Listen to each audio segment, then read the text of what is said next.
Hello friends, welcome to Diya Samayal. இன்னைக்கு என்ன சமைக்க போறேன்னா கத்திரிக்காய் போட்டு ஒரு சாதம் தான் பண்ண போறோம். இது வாங்கி பாத்துன்னு சொல்லுவாங்க. வாங்கின்றது கத்திரிக்காவை குறிக்கும். இது கர்நாடகா ஸ்டைல்ல ரொம்ப ஃபேமஸான ரெசிபி. ஃப்ரெஷ்ஷான மசாலாவை அரைச்சு போட்டு இந்த சாதம் கலரும் போது வீடே கமகமன் மணக்கும். அதே சமயத்தில் டேஸ்ட் வேற லெவல்ல இருக்கும். வாங்க எப்படி செய்யறதுன்னு பார்க்கலாம். சமையல் அறைக்கு போறதுக்கு முன்னாடி இப்பதான் ஃபர்ஸ்ட் டைம் என் சேனலை பாக்குறீங்கன்னா என் சேனலை சப்ஸ்கிரைப் பண்ணிட்டு பக்கத்துல இருக்க பெல் ஐக்கானை கிளிக் பண்ணிட்டு வாங்க. 1/4 கிலோ புழுங்கல் அரிசி வீட்டில் யூஸ் பண்ணுற அரிசியை எடுத்துக்கோங்க. அதை நல்லா உதிரியாக வடித்து நல்லா ஆற விட்டு எடுத்துக்கோங்க. சோறு சூடாக இருக்கும் போது நம்ம கிளறி விட்டோம்னா சோறு குழைய ஆரம்பிச்சிடும். அதனால நல்லா ஆற விட்டு தான் கிளறணும். அதனால ஒரு பாத்திரத்தில் கொட்டி ஒரு ஓரமாக ஆற வச்சுக்கோங்க. இப்போ மசாலாவுக்கு தேவையானதை வறுத்து எடுத்துப்போம். வறுக்க ஒரு பேன் எடுத்துக்கோங்க. பேன் நல்லா சூடான பிறகு 1 ஸ்பூன் எண்ணெய் சேர்த்துக்கோங்க. மசாலா வாழைக்கு ஒரு பெரிய ஸ்பூன் எடுத்துக்கோங்க. 1 ஸ்பூன் கடலைப்பருப்பு எடுத்துக்கோங்க. 1 ஸ்பூன் உளுந்து எடுத்துக்கோங்க. 1 ஸ்பூன் தனியா எடுத்துக்கோங்க. ஒரு சின்ன ஸ்பூனில் பாதி அளவுக்கு சீரகம் எடுத்துக்கோங்க.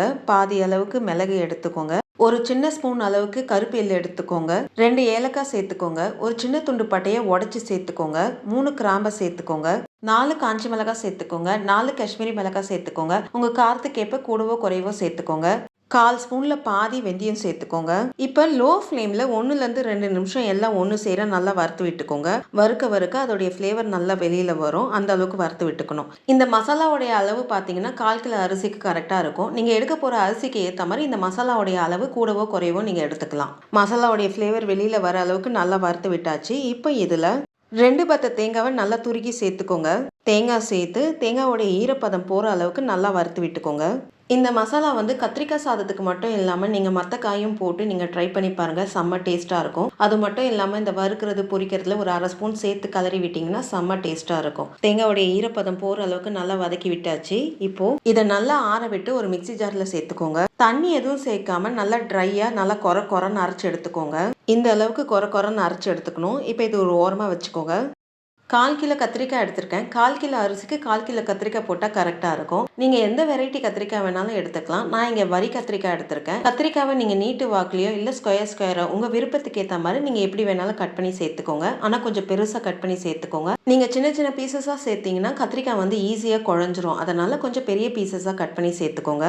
கத்திரிக்காய் கட் பண்ண உடனே நீங்கள் தண்ணியில் போட்டுக்கோங்க. இல்லைனா கத்திரிக்காய் கருப்பாயிடும். அதனால உடனே தண்ணியில் போட்டுக்கோங்க. எல்லா கத்திரிக்காயும் கட் பண்ணியாச்சு. இப்போ இது ஒரு ஓரமாக வச்சுக்கோங்க.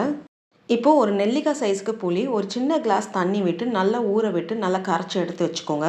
சோறு நல்லா கிளறி விடுறதுக்கு வாட்டமாக ஒரு கடாயை எடுத்துக்கோங்க. கடாய் நல்லா சூடான பிறகு 3 டேபிள் ஸ்பூன் எண்ணெய் சேர்த்துக்கோங்க. எண்ணெய் நல்லா சூடான பிறகு 1/2 ஸ்பூன் கடுகு சேர்த்துக்கோங்க. 1 ஸ்பூன் உளுந்து சேர்த்துக்கோங்க. 1 ஸ்பூன் கடலைப்பருப்பு சேர்த்துக்கோங்க.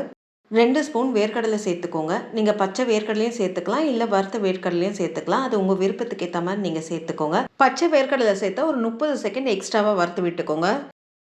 கடலைப்பருப்பு உளுந்து வேர்க்கடலை நல்லா செவந்து வந்திருக்கு. இப்போ கொஞ்சம் முந்திரி சேர்த்துக்கோங்க.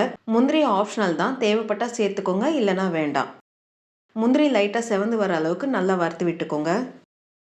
முந்திரி லைட்டாக செவக்க ஆரம்பிக்குது. இப்போ இதில் 2 காஞ்ச மிளகாய் சேர்த்துக்கோங்க. ஒரு பெரிய சைஸ் வெங்காயத்தை நீட்டு வாக்கில் கட் பண்ணி சேர்த்துக்கோங்க.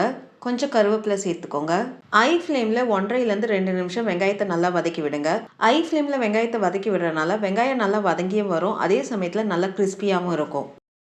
வெங்காயம் நல்லா வெந்து அதே சமயத்தில் நல்லா கிறிஸ்பியாக வதக்கி விட்டாச்சு. பாருங்கள் வெங்காயம் எந்த அளவுக்கு வதக்கி விட்டுக்கணும். இப்போ இதில் நம்ம கட் பண்ணி வச்சுருக்க கத்திரிக்காவை சேர்த்துக்கோங்க. கத்திரிக்காய் சேர்த்து ஒரு நிமிஷம் எல்லாம் ஒன்று சேர நல்லா கிளறி விட்டுக்கோங்க. இந்த வீடியோவை பார்த்துட்டு இருக்கவங்க இந்த சேனலை சப்ஸ்கிரைப் பண்ணி உங்களுடைய சப்போர்ட் எனக்கு கொடுங்க. அது மட்டும் இல்லாமல் உங்களுடைய ஒப்பீனியன் சஜஷனை எனக்கு கமெண்ட் செக்ஷனில் போஸ்ட் பண்ணுங்கள். என்னுடைய இம்ப்ரூவ்மெண்ட்டுக்கு அது ரொம்ப யூஸ்ஃபுல்லாக இருக்கும். 1 நிமிஷம் கத்திரிக்காவை நல்லா கிளறி விட்டாச்சு. இப்போ இதில் 1/4 ஸ்பூன் மஞ்சப்பொடி சேர்த்துக்கோங்க. தேவையான அளவு உப்பு சேர்த்துக்கோங்க. நம்ம கரைச்சி வச்சிருக்க புளி தண்ணியை திப்பியெல்லாம் வடிச்சிட்டு தண்ணியை மட்டும் சேர்த்துக்கோங்க. புளி தண்ணி சேர்த்து ஒரு நிமிஷம் எல்லாம் ஒன்று சேர நல்லா கிளறி விட்டுக்கோங்க. 1 நிமிஷம் எல்லாம் ஒன்று சேர நல்லா கிளறி விட்டாச்சு. இப்போ மூடி போட்டு ஒரு 2லேருந்து 3 நிமிஷம் லோ ஃப்ளேமில் ஒன்று சேர வேகட்டும். கத்திரிக்காய் ரொம்ப சீக்கிரமாக வெந்துடும். ஒரு 5 நிமிஷம் போதும் கத்திரிக்காய் வேக. ஏற்கனவே கத்திரிக்காய் சேர்த்து ஒரு 2 நிமிஷம் கடாயில் நல்லா வதக்கி விட்டாச்சு. அதனால மூடி போட்டு ஒரு 2லேருந்து 3 நிமிஷம் வேக விட்டால் போதும். கத்திரிக்காவை ஓவர் குக் பண்ணாமல் பார்த்துக்கோங்க, ஏன்னா கத்திரிக்காய் ரொம்ப குழஞ்சிரும். மூடி போட்டு லோ ஃப்ளேமில் வேக விட்டாச்சு. மூடியை திறந்து பார்ப்போம். கத்திரிக்காய் நல்லா வெந்து வந்திருக்கு. ஒரு கலரி விட்டுக்கோங்க. ஒரு கலரி விட்டு இப்போ நம்ம ஃப்ரெஷ்ஷாக அரைச்சி வச்சுருக்க மசாலாவை சேர்த்துக்கோங்க. மசாலா சேர்த்து எல்லாம் ஒன்று சேர நல்லா கிளறி விட்டுக்கோங்க. கத்திரிக்காய் நல்லா வெந்திருக்கனால கொஞ்சம் பார்த்து பக்குவமாக கிளறி விட்டுக்கோங்க. எல்லாம் ஒன்று சேர நல்லா கிளறி விட்டாச்சு. இப்போ ஒரு நிமிஷம் மீடியம் ஃப்ளேமில் கொஞ்சம் விட்டு விட்டு கிளறி விட்டுக்கோங்க. அப்போ தான் மசாலா வந்து அந்த கத்திரிக்காயில் நல்லா இறங்கும். அதனால் கொஞ்சம் விட்டு விட்டு கிளறி விட்டுக்கோங்க. ஒரு நிமிஷம் அந்த கத்திரிக்காவும் மசாலாவும் ஒன்று சேர வேக விட்டாச்சு. இப்போ இதில் நம்ம வடிச்சு வச்சிருக்க சோறை கொஞ்சம் கொஞ்சமாக சேர்த்துக்கோங்க. சோறுக்கு தேவையான உப்பை சேர்த்துக்கோங்க. 1 ஸ்பூன் நெய் சேர்த்துக்கோங்க. இப்போ அந்த சோறும் மசாலாவும் ஒன்று சேர நல்லா கிளறி விட்டுக்கணும். பார்த்து கொஞ்சம் பக்குவமாக கிளறி விட்டுக்கோங்க. கத்திரிக்காவும் நம்மளுக்கு குழையக்கூடாது, சாதமும் உடையக்கூடாது. அதனால் கொஞ்சம் பார்த்து பொறுமையாக கிளறி விட்டுக்கோங்க. மசாலாவும் சோறும் ஒன்று சேர நல்லா கிளறி விட்டாச்சு. அந்த நெய்யோட அந்த மசாலா சேர்ந்து ஒரு ஃப்ளேவர் வருது. அந்த ஃப்ளேவர் அவ்வளோ நல்லா இருக்கு. வீடே கமகமன்னு மணக்கிற அளவுக்கு ஒரு வாங்கி பாத் ரெடி ஆயிடுச்சு. இந்த வீடியோ உங்களுக்கு பிடிச்சிருக்கும்னு நினைக்கிறேன். அப்படியே ஒரு லைக்கை தட்டுங்க. மறக்காம என் சேனலை சப்ஸ்கிரைப் பண்ணிட்டு பக்கத்தில் இருக்க பெல் ஐக்கானை கிளிக் பண்ணுங்க. வரும் நாட்கள் இனிதே அமைய நல்வாழ்த்துக்கள். நன்றி, வணக்கம்.